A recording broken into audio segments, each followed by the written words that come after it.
Halo teman-teman, assalamualaikum warahmatullahi wabarakatuh. Bismillah, ganti nyebut asmane Gusti Kang Moho Welas lan Moho Asih. Kali ini kita akan mencoba belajar mengenai meditasi, teman-teman. Meditasi itu apa? Meditasi adalah sebuah perenungan, sebuah jalan untuk mencapai suatu ketenangan lahir dan batin kita. Terkadang kalau kita, siapapun kita lah, entah itu orang yang memiliki suatu kekurangan ataupun memiliki suatu kelebihan, itu pasti membutuhkan yang namanya ketenangan. Karena dengan ketenangan biasanya suatu problematika kehidupan itu akan mudah untuk diselesaikan. Dalam artian apa? Ketika kita mencapai suatu ketenangan, keheningan dari pikiran kita, dari hati kita, dari nafsu kita, itu semua bisa kita kontrol. Dan ketika semuanya sudah bisa kita kontrol, secara otomatis diri kita akan menemukan suatu jawaban dari problematika yang sedang kita hadapi. Percaya deh teman-teman semua, ketika teman-teman memiliki suatu masalah, tapi kok teman-teman tidak menyerahkan pada Gusti Allah, tidak menyerahkan kepada Tuhan kita, malah kita memikirkan bagaimana cara menyelesaikannya. Katakanlah seperti ini, teman-teman punya hutang 10.000. Teman-teman sekarang tidak memiliki uang sama sekali, hutang lagi 20.000. Yang 10.000 untuk bayar hutang itu, dan yang 10.000 untuk teman-teman jaga-jaga. Dan misalnya utang 20.000 jadinya kan, ini ada bunganya, misalnya bunganya 10.000 jadi 30.000. Teman-teman pasti hutang lagi 30.000 dan 30.000 nanti ada bunganya lagi. Itu akan terus-menerus seperti bola panas. Teman-teman seolah-olah itu menemukan jawaban, menemukan solusi, tapi itu bukan solusi. Lalu apa yang perlu kita lakukan? Yaitu berserah diri, pasrah. Untuk saat itu kita pasrah. Kita tetap berusaha untuk mengembalikan semua kewajiban-kewajiban tersebut. Kita tetap berusaha untuk misalnya bekerja.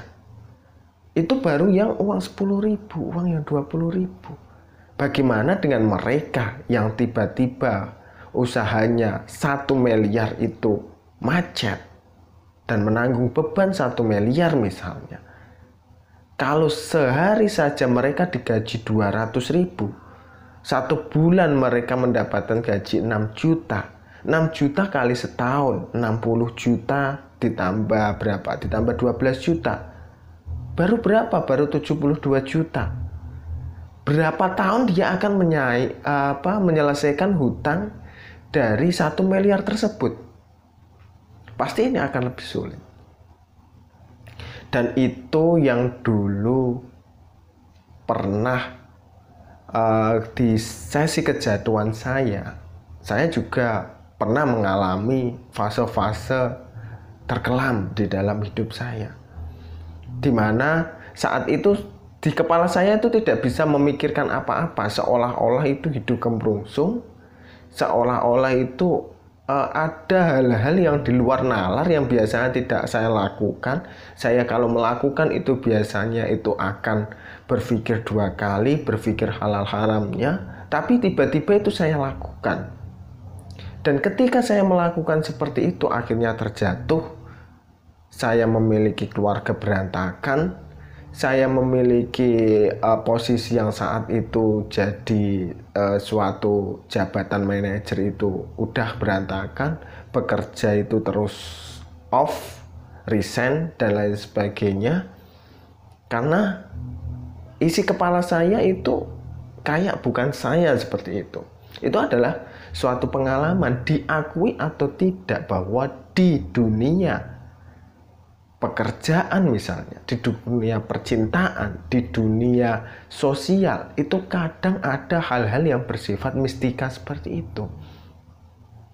Dan pada akhirnya saya ketemu dengan seorang guru yang mengajarkan saya hal-hal yang bersifat spiritual, terus budaya, dan juga ilmu-ilmu supranatural. Saya diajarkan step by step, saya diajarkan dengan telaten. Dan di sisi lain, guru saya itu memberikan bimbingan itu tidak serta-merta memberikan bimbingan secara bebas. Dalam artian semua butuh proses. Tidak lantas kalau ingin mencapai suatu hal yang besar itu bisa dicapai dalam waktu yang singkat, tidak. Beliau memberikan suatu proses, harus ada prosesnya step by step. Ada proses A, proses B, dan proses C. Tapi yang namanya ilmu terutama ilmu yang berkaitan dengan spiritual, supranatural, itu harus ada baiat atau harus ada ijazah dan harus ada guru. Dalam artian sanad yang terkait dengan keilmuan itu jelas. Soalnya apa? Ilmu yang berkaitan dengan spiritual atau supranatural itu biasanya sering bentrok dengan dunia berbeda. Yaitu kita katakanlah saja buka-bukaan di sini adalah dunia halus. Jadi hal seperti ini loh yang perlu kita perhatikan. Bukan masalah di YouTube banyak, bukan masalah ilmu seperti ini tuh mudah dipelajari, oh begitu saja, bukan masalah itunya. Ketika teman-teman puasa, oke, puasa. Tapi ketika teman-teman menginginkan suatu hal, melakukan puasa itu tapi tidak memiliki seorang guru, itu ibarat teman-teman itu kentut di dalam ruangan. Pintunya belum dibuka, tapi teman-teman sudah kentut. Yang merasakan siapa? Yang merasakan baunya, yang merasakan keburukannya itu teman-teman sendiri. Nah ini loh yang sebenarnya perlu kita ketahui secara benar. Bukan karena ilmu ini bersifat rahasia tertentu, bukan, karena ada hal yang lebih penting dari itu, yaitu diri kita. Diri kita kalau sampai tersesat, maka ini akan lebih bahaya lagi. Seperti itu. Nah terus gimana waktu itu saya menghadapinya? Saya waktu itu sudah memiliki seorang pembimbing, tapi dia tidak mau mengajari saya secara komplit, tidak. Dia hanya membimbing, mengarahkan, itu aja. Dan waktu itu saya puasa untuk mencari suatu petunjuk. Dan benar, guru saya waktu itu bilang, carilah guru. Dan saya minta diajarkan dari dia tidak mau. Dan pada akhirnya saya pergi keluar kota, mendapatkan petunjuk, akan memperoleh guru, tapi tidak menemukan. Dan kembali lagi ke kota saya dan menemukan guru dan diajarin seperti itu. Yang beliau ajarkan pertama kali adalah membersihkan diri. Membersihkan diri apa? Dari pikiran, dari mulut, dari hati, dari nafsu. Itu dulu yang dibersihkan. Kalau semua sudah tercapai, kebersihan itu sudah dicapai, maka langkah selanjutnya itu adalah bukan lagi kebersihan, baru ke arah tirakat, baru ke arah keilmuan, baru ke arah ijazah, baru ke arah baiat dan lain sebagainya. Baru seperti itu, teman-teman. Tapi ada kok ilmu-ilmu yang sebenarnya instan, akan tetapi juga perlu bimbingan. Misalnya untuk memperoleh ketenangan dengan meditasi, untuk meriset alam bawah sadar kita dengan cara membuka mindset secara lebih baik, itu ada. Dan itu caranya gimana? Itu biasanya saya, terus ada teman saya, ya juga satu perguruan, dan guru saya biasanya itu membantu orang-orang yang memang sedang mengalami gangguan. Dalam gangguan apa? Dalam gangguan itu biasanya stres karena pekerjaan, depresi karena pekerjaan, terus misalnya membutuhkan solusi karena mereka sedang terjatuh, entah terjatuh secara ekonomi, terjatuh secara keluarga, terjatuh secara misalnya punya pekerjaan yang mentereng baik, tapi kok uang tidak bisa ngumpul, seperti itu. Ada macam-macam. Dan kadang-kadang kami, ya saya, guru saya, terus teman saya yang dalam lingkup diajari guru saya itu kadang itu membuka ya bukan seminar sih, kita membuka langsung praktek. Ayo kita belajar, kita melakukan hal ini yang sebenarnya sudah tersusun. Kalau di luar sana mungkin ada pelatihan seperti ini, pelatihan seperti itu yang bayarnya mahal, puluhan juta, jutaan itu ada. Dan kami di tempat guru saya ya mungkin tidak sampai jutaan lah, kita mencoba menyesuaikan dengan kemampuan para teman-teman semua. Karena apa? Ketika orang-orang sedang mengalami hal kejatuhan seperti itu, pasti mereka itu kesulitan dalam hal finansial. Kalau standar-standar saja tempatnya di tempat padepokan, di tempatnya guru saya itu kita hanya menarik berapa ratus ribu kan gitu. Untuk apa? Untuk memfasilitasi mereka, memfasilitasi dari sound system, dari misalnya snack atau minuman seperti itu sebenarnya sebagai ganti untuk mereka sendiri. Tapi kalau mereka misalnya memanggil khusus untuk mentraining di hotel dan lain sebagainya, itu beda lagi. Itu sudah masuk ke ranah yang lebih kita harus berlaku profesional kan, seperti itu. Apalagi kalau yang terkait dengan kerjasama dengan perusahaan, entah itu merefresh karyawan-karyawan, mana sih karyawan yang auranya buruk, itu diperbaiki supaya auranya positif. Mana sih teman-teman yang energinya itu negatif, itu dirubah menjadi energi positif.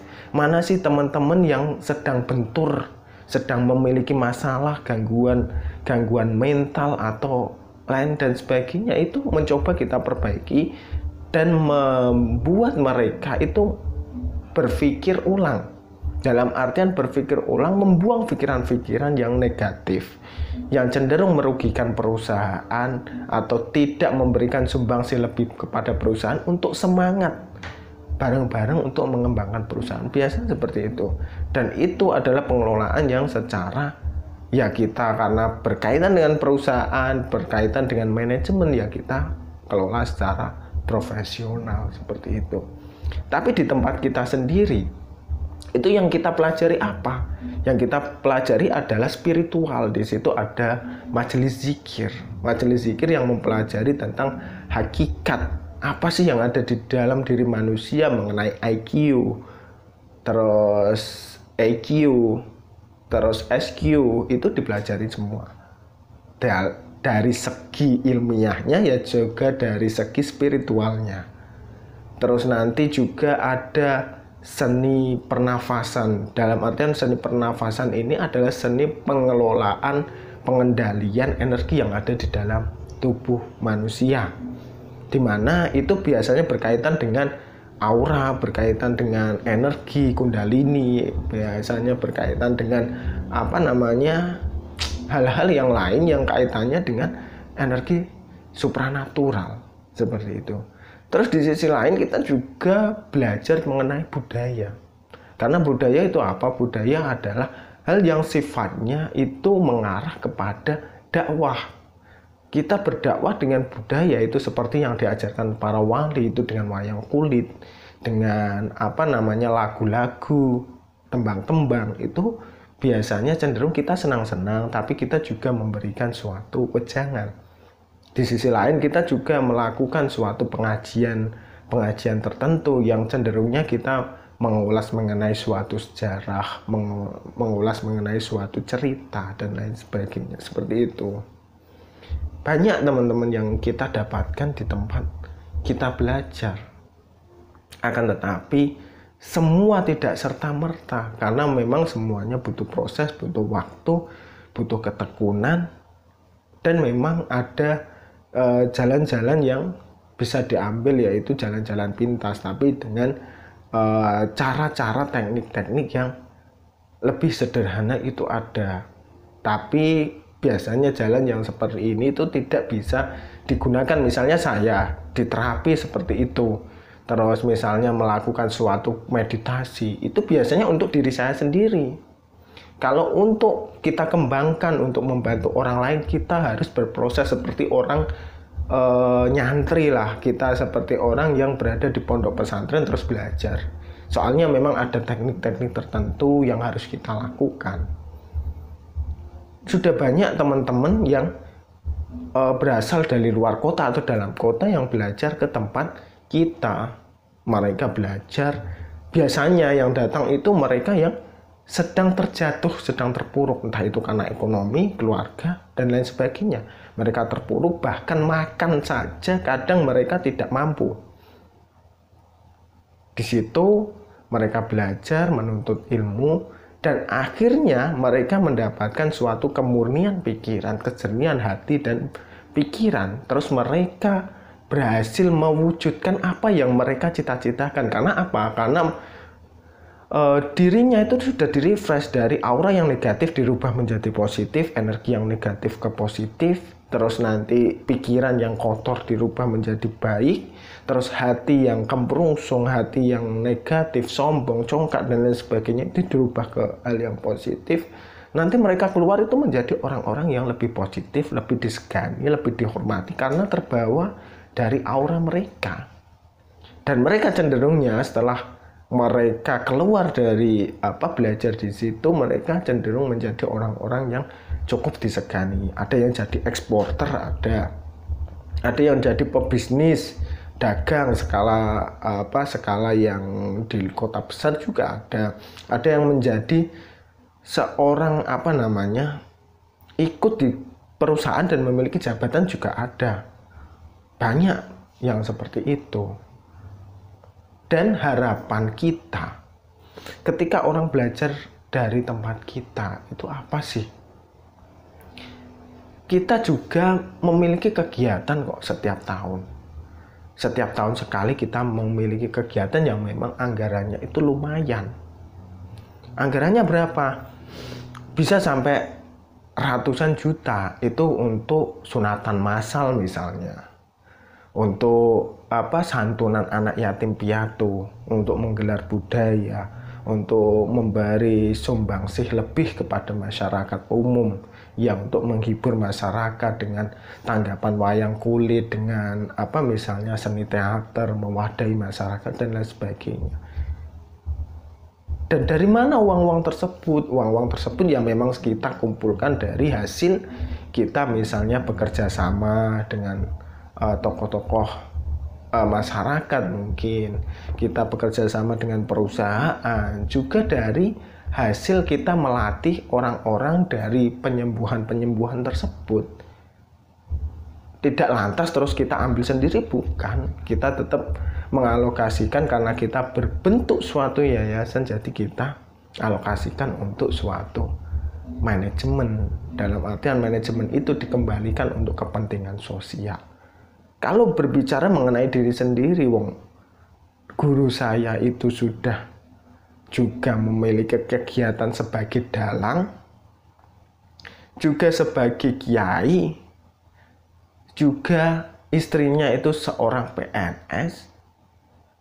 Lalu apalagi yang beliau kejar? Kalau berbicara cukup, sudah lebih dari cukup kan, seperti itu. Lalu apa yang kita sumbangsikan kepada masyarakat kalau hanya diri sendiri yang kita pikirkan kan gitu. Ya bukan terus kita kalau misalnya membantu itu terus tidak ikhlas, bukan. Tapi memang ya mereka yang mampu memberi kita salurkan kepada mereka yang kurang mampu, seperti itu. Jadi teman-teman, ini adalah cerita dari diri saya yang ketika saya memiliki suatu problematika terus ikut kepada guru saya, hidupku berangsur-angsur positif. Dari yang dulunya amburadul, dari yang dulunya tidak tertata, dalam artian karena mungkin dari gangguan magic dan lain sebagainya, terus berangsur-angsur membaik. Hingga akhirnya saya dan teman-teman saya itu merintis suatu usaha yang terkait di bidang di bidang furniture, Ya bidang furniture, bidang ekspor. Ini kita lakukan untuk apa ya? Kita lakukan tujuannya itu untuk membesarkan diri. Memiliki perusahaan, ya untuk mempekerjakan masyarakat dan nanti bisa bersumbangsi lebih. Entah itu bersumbangsi untuk panti asuhan, bersumbangsi untuk yatim piatu, fakir miskin, atau bersumbangsi kepada yayasan untuk membantu sunatan massal dan kegiatan-kegiatan lain seperti itu. Ini sudah berproses. Kita mau menjalin kerjasama dengan para para industri-industri seperti industri mebel furniture, seperti industri yang lain yang memiliki kapasitas untuk diekspor. Kita sudah menjalin kerjasama seperti itu, dan kita mencoba untuk mencari mencari buyer untuk kita kelola dan memberikan keuntungan kepada kita semua, kan seperti itu. Harapan kita ya dengan hal seperti ini kita bisa membangkitkan gairah ekonomi di lingkungan masyarakat kita. Ya tetaplah yang namanya bisnis kan tetap kita mengambil keuntungan, tapi alangkah lebih baiknya jika kita tetap memikirkan bagaimana masyarakat di lingkungan kita itu bisa kita berdayakan seperti itu. Semoga bermanfaat dan sampai jumpa di video selanjutnya. Wassalamualaikum warahmatullahi wabarakatuh.